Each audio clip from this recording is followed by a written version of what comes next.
Olá, olá.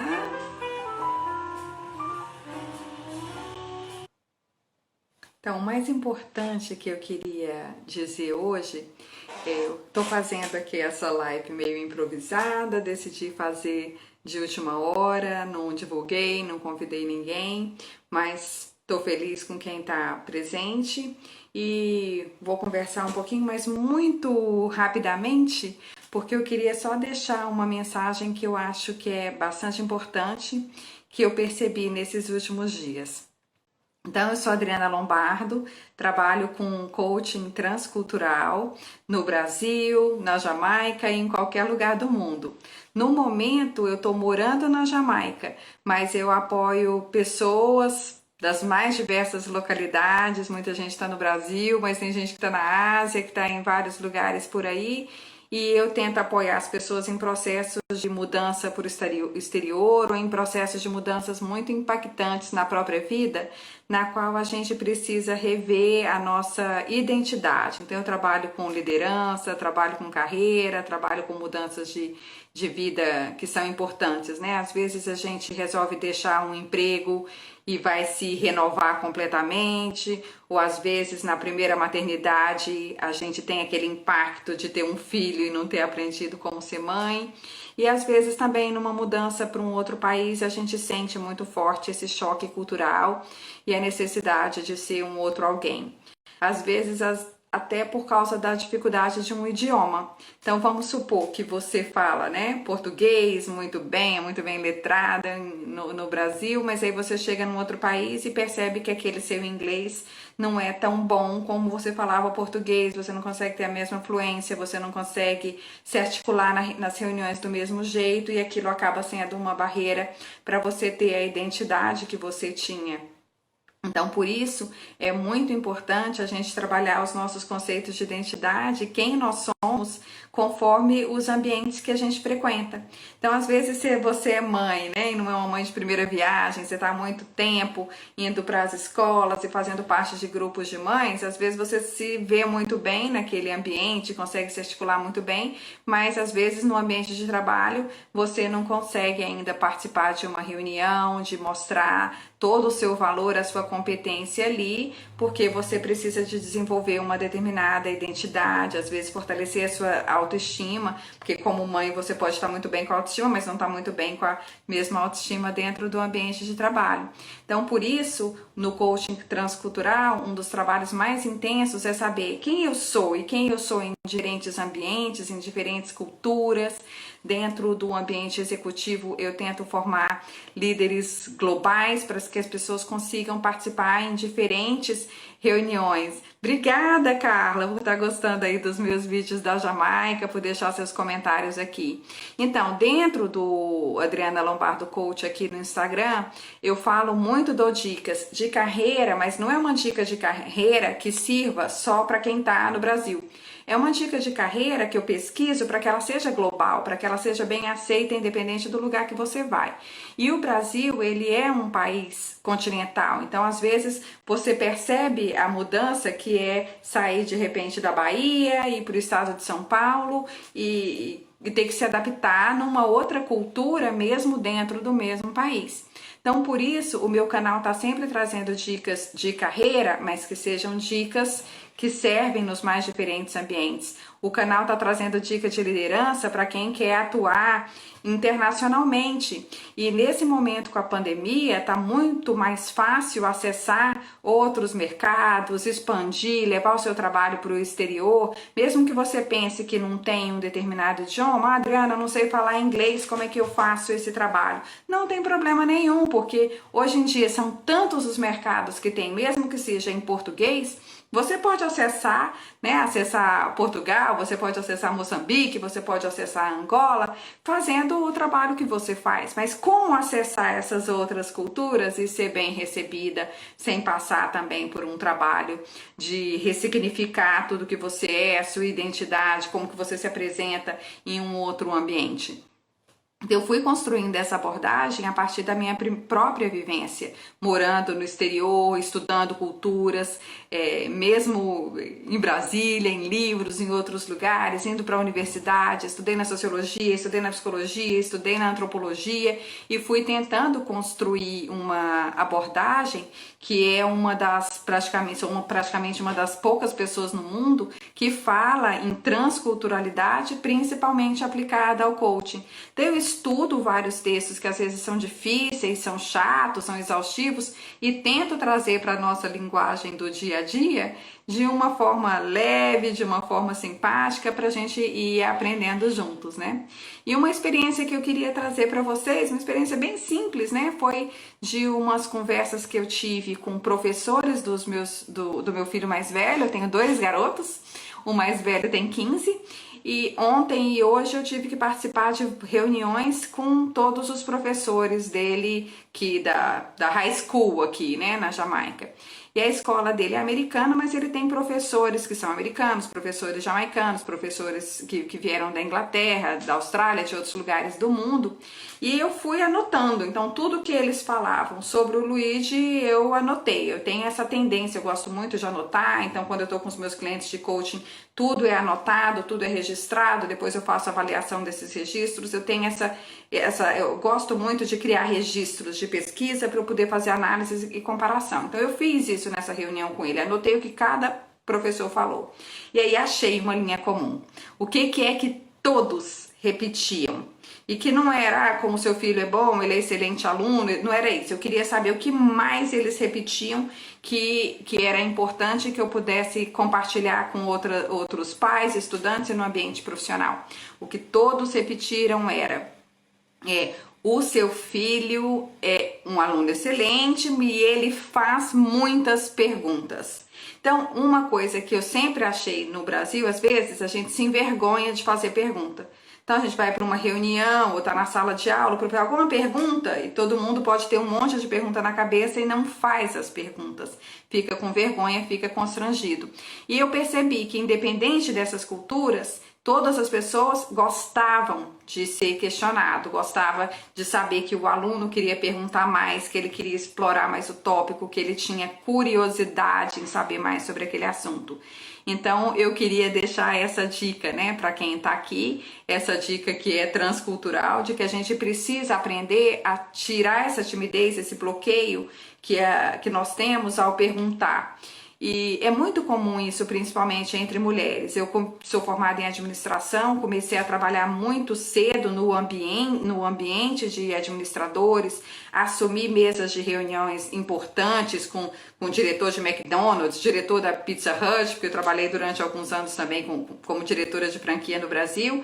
E aí, nessas mesas, tinha o quê? Tinha 1, 2, 3, no máximo, 3 mulheres. E os homens dominavam as mesas. E eu ficava, às vezes, tinha boas ideias, mas ficava ali guardando para mim aquelas ideias, não compartilhava. Às vezes compartilhavam com um senhor que estava do lado, aí ele ia, apresentava a minha ideia. Teve uma vez que um senhor carinhoso até teve uma atitude muito bacana. Ele compartilhou a minha ideia como se fosse dele.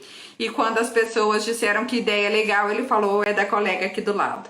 E aí as pessoas olharam para mim com outros olhos e eu consegui ser mais bem respeitada nesse ambiente. Mas ele poderia muito bem ter passado a minha ideia e ter deixado como se fosse dele. E aí, Adriana, olha, né, coloquei a sua ideia, que você gostou, e a gente ia manter ali o bom relacionamento. Mas ele fez esse reconhecimento público de que a ideia era minha e foi algo que me ajudou muito a participar de grupos cada vez mais importantes, né, no setor de administração dentro do Brasil, nessas rodas de conversa com gente de muito alto nível dentro de empresas importantes, principalmente na época, né, eram muitas empresas que vinham de São Paulo para essas reuniões que aconteciam em Brasília e eu participava no Ministério do Desenvolvimento delas como diretora de uma outra franquia pequena em Brasília, mas que me ajudou muito a abraçar e ter uma maturidade maior frente a essas reuniões. E algo que eu fui aprendendo com o tempo foi a perguntar. Então, a arte de fazer perguntas, você anotar, ouvir, perguntar e começar a se articular para perguntar, isso é muito importante. E o engraçado é que hoje no meu trabalho de coaching, à medida que eu fiz, né, uma formação, outra formação de coaching, eu também, é essencial dentro do trabalho de coaching você saber perguntar. Porque dentro do coaching a gente não fica simplesmente dando respostas e dizendo para as pessoas o que que ele deve fazer. A gente faz muitas perguntas para ver se brota no outro as respostas, para ver se ele começa a se conectar consigo mesmo, com o que ele pensa sobre aquilo, e ele vai se aprofundando e vai trazendo resposta, e você faz uma outra pergunta mais profunda, e para ajudar também no próprio autoconhecimento e a pessoa responder aquilo. Então, eu queria dividir com vocês hoje, né, a importância de fazer perguntas para que a gente consiga tanto entender mais, se aprofundar sobre o tópico que o outro está trazendo, como fazer perguntas às vezes para a gente mesmo, para um amigo, para um filho, para ajudar no nosso autoconhecimento e gerar autoconhecimento para os próximos. Espero que vocês tenham gostado de estar aqui e, se quiserem fazer perguntas, estou à disposição.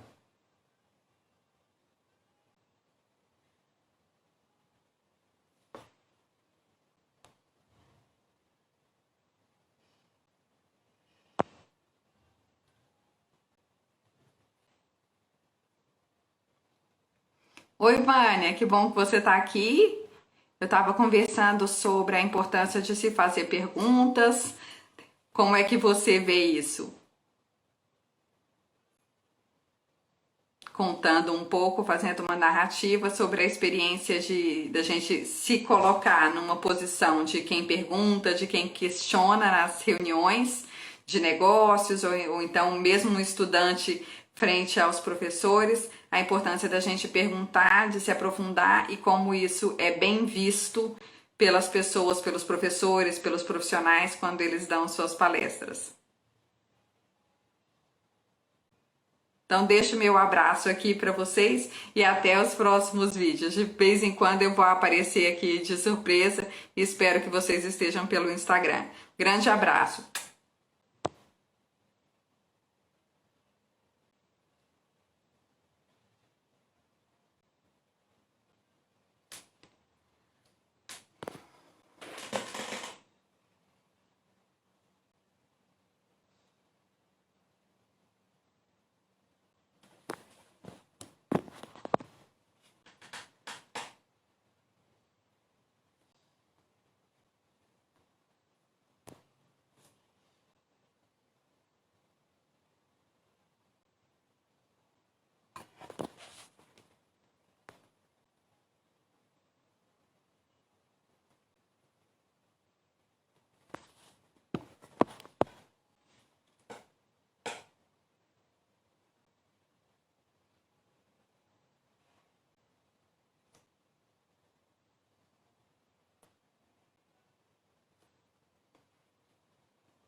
Vocês estão me ouvindo?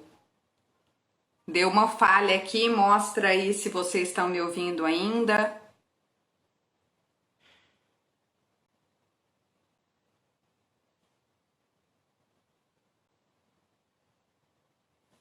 Parece que travou.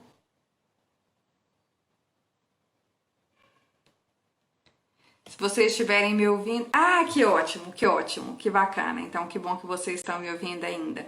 E você, como é que você lida com isso, Vânia? Você faz as perguntas, você acha que demonstra conhecimento, mas você mesmo assim, você consegue se articular e fazer perguntas? Ou você trava, como comentou a Mila?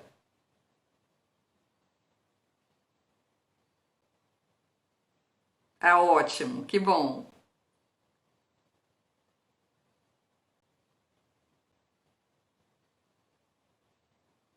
Mila, o que que te trava?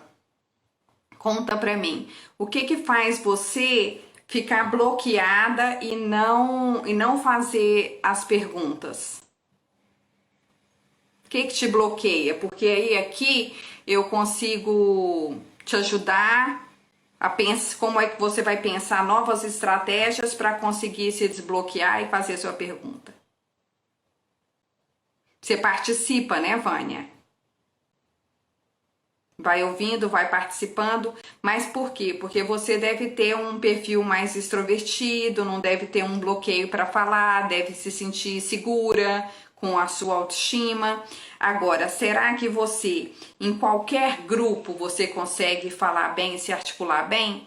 Porque aí também às vezes cabem estratégias quando a gente está num grupo onde a gente se sente acolhido, e tem também grupos que são hostis, nos quais a gente se sente desconfortável, até para abrir a boca. Não sei se já aconteceu com alguém, de falar assim, nossa, como que eu vou falar, né? Como é que eu vou falar se essas pessoas têm um jeito, né, muito agressivo de se comunicar? Alguém já teve experiência de estar numa mesa com gente muito hostil?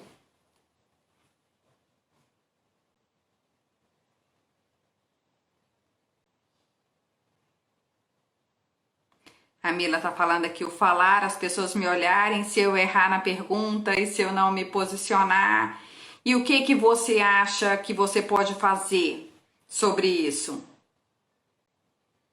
Entendi. Às vezes o público hostil pode ser rude, grosseiro com você, né? Tá vendo? A Vânia falou também. Só falo quando me sinto confortável. A gente precisa aprender a se expor também, mesmo diante de públicos hostis, mesmo em ambientes em que a gente não se sinta tão confortável. Às vezes vai dar aquela dentro da gente aquela sensação assim de tensão, uma taquicardia, um nervoso, ai, será que eu falo? Será que eu não falo? Nas fases em que eu sentia mais isso na minha profissão, que eu sentia mais medo, algo que funcionava para mim era escrever. Eu, antes de perguntar, eu tomava nota das perguntas. E isso facilitava bastante para mim. E outra coisa que às vezes eu fazia, assim, fazia a pergunta, anotava, e aí quando eu ia falar, eu tentava falar a pergunta que eu já tinha lido, que eu já tinha memorizado, eu tentava falar naturalmente, como se eu não estivesse lendo a pergunta. Essa é uma maneira. Às vezes a tensão é tão grande, que você começa a achar que as palavras vão faltar bem na hora de fazer a bendita da pergunta. Então, uma outra estratégia que eu uso é estar ali com o meu caderninho, porque, como eu disse, eu adoro anotar tudo. Então, eu tô ali com o meu caderninho e tô anotando. Então, na hora que eu vou fazer a pergunta, eu tenho ali a pergunta anotada e aí, muito educadamente, eu chego assim: ah, Vânia, então aqui pelo que você expôs, eu gostaria de te perguntar, eu tomei nota, anotei aqui algumas perguntas, e então eu vou ler aqui para você, vou compartilhar essas perguntas. E aí eu leio, porque aí eu me sinto também apoiada. Tenho aqui uma coisa que eu estou segurando, onde eu me ancoro, onde eu deixei as minhas perguntas bem estruturadas. Então isso me ajuda também a não ter essa sensação de que as palavras estão sumindo da boca por causa do meu nervosismo. E aí, com a prática de chegar, então eu fiz algumas anotações aqui e eu vou compartilhar com vocês. Isso me facilita na hora de fazer perguntas quando tem um público muito hostil. Exatamente, Vânia. Eu tive um colega de trabalho muito bom para moderação de reunião.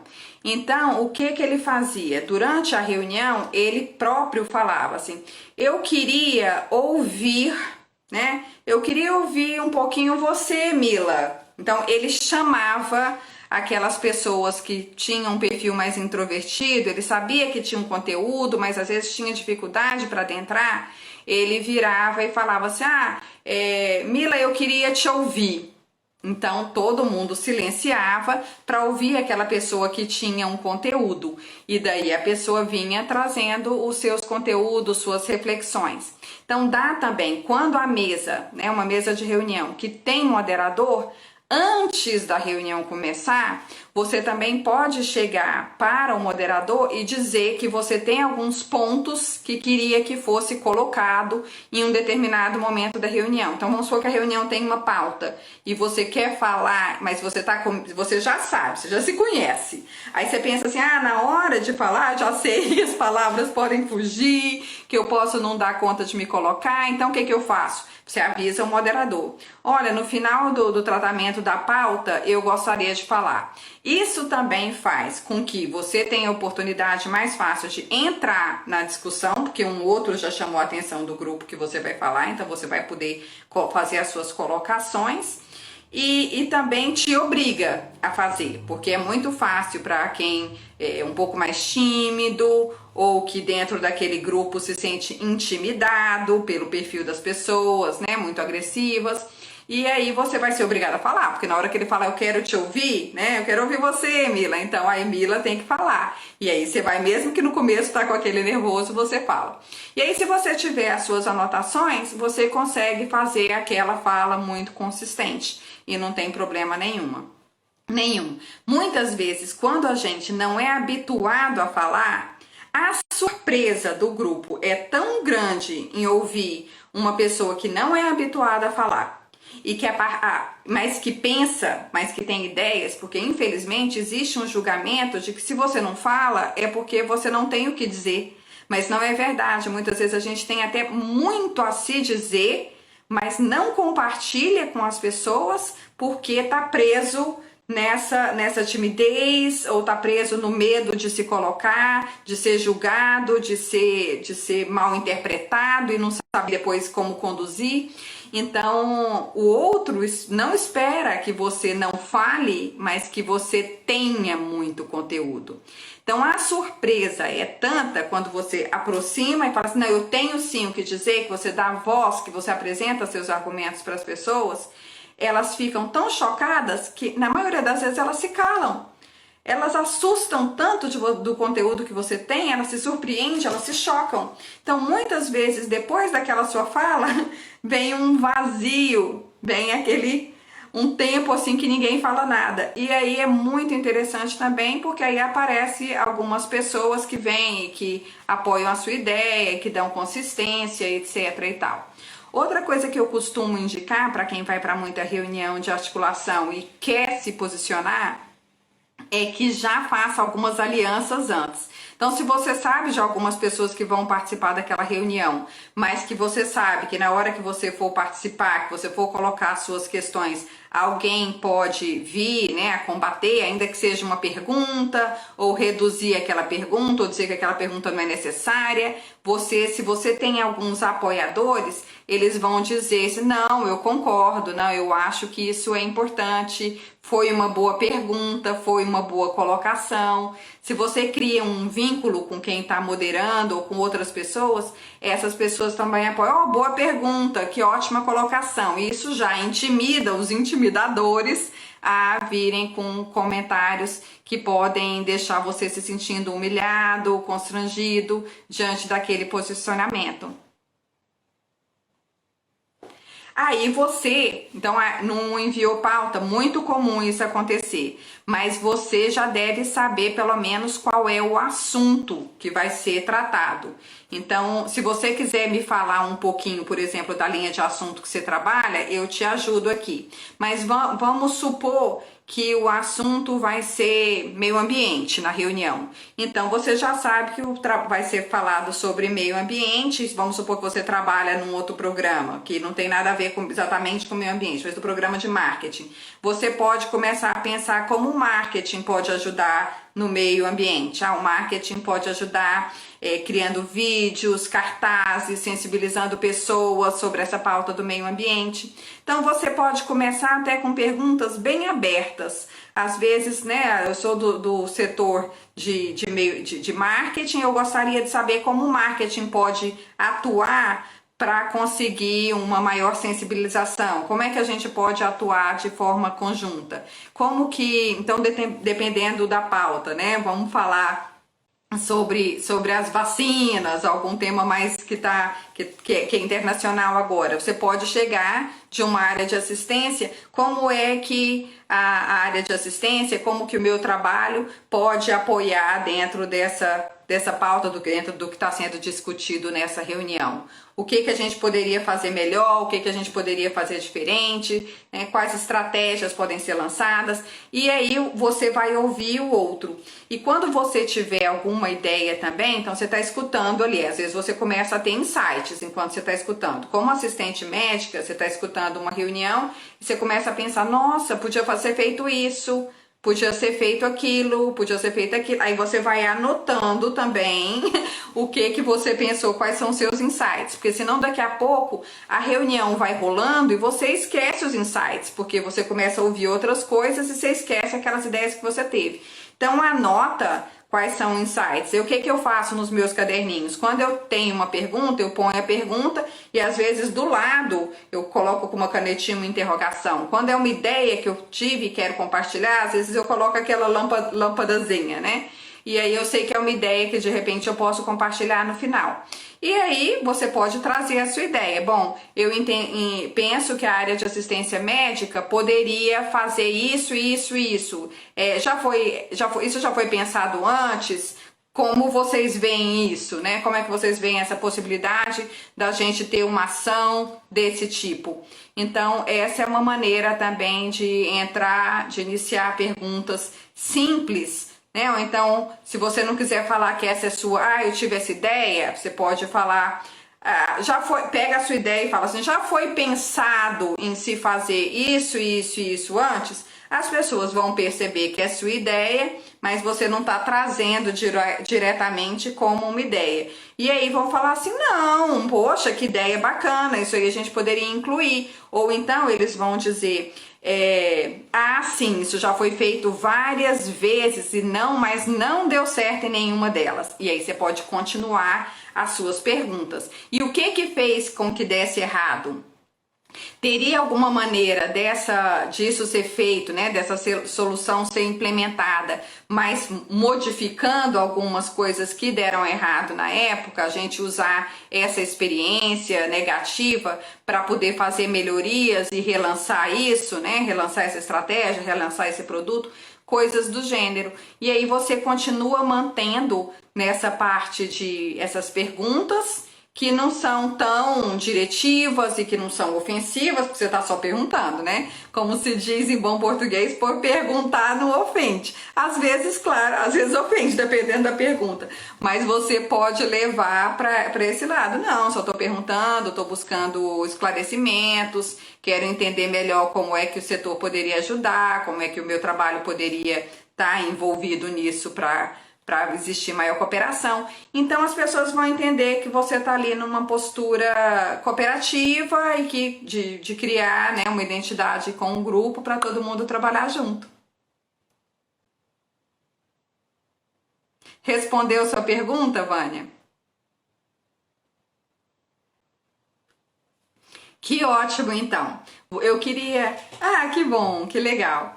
Eu queria que vocês apresentassem para mim outros assuntos, outros temas que vocês gostariam que eu trouxesse para responder dúvidas, para a gente continuar com essa prática de compartilhamento, fazendo as lives. Essa foi a primeira live que eu faço aqui no meu perfil, eu nunca tinha feito antes, decidi fazer assim também de forma, né, inusitada, de última hora. Eu agradeço, né, quem apareceu, não foi planejada, mas seria um prazer se vocês colocassem questões para mim que gostariam que fosse falado, e aí eu posso fazer outras lives nas quais eu agendo um horário com vocês, se esse horário for bom para vocês. Para mim aqui na Jamaica é 12h40.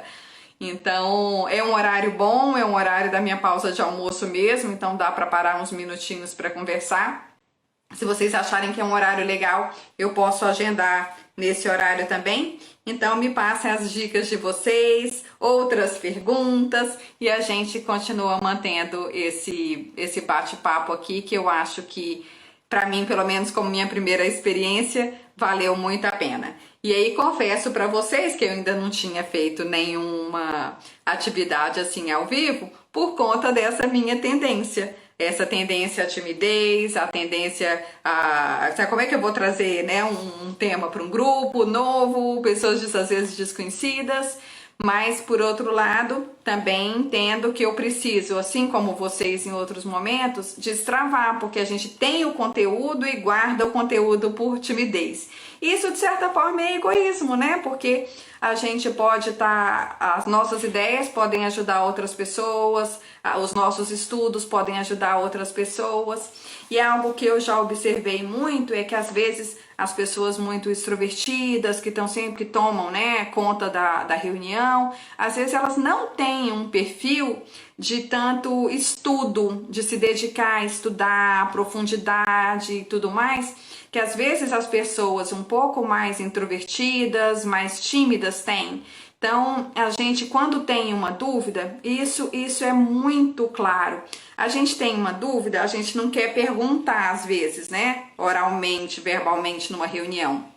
Mas aí a gente vai para os livros, a gente vai para o Google e vai fazer todas as pesquisas para conseguir entender daquele assunto. Aí você não responde uma pergunta. Você responde um monte, você aprende muito mais, você fica com conteúdo muito acima. Então, aquela pergunta que você às vezes não fez te leva a investigar e aprender muito mais sobre um determinado tema, o que faz da gente profissionais às vezes muito competentes.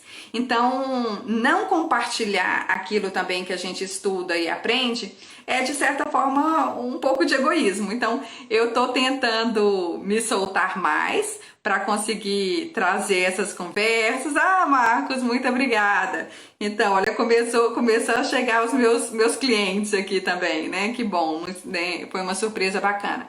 Então, eu às vezes não compartilho, não faço essas lives pela necessidade de desenvolver essa habilidade de desbloquear a minha própria timidez e falar, não, vou lá na frente, né? Então foi bacana que a conversa de hoje foi sobre exatamente ajudando todos a se desbloquearem a partir de uma dificuldade que eu também tive no início da minha vivência profissional, mas com reuniões, grupos, né, plateias fechadas.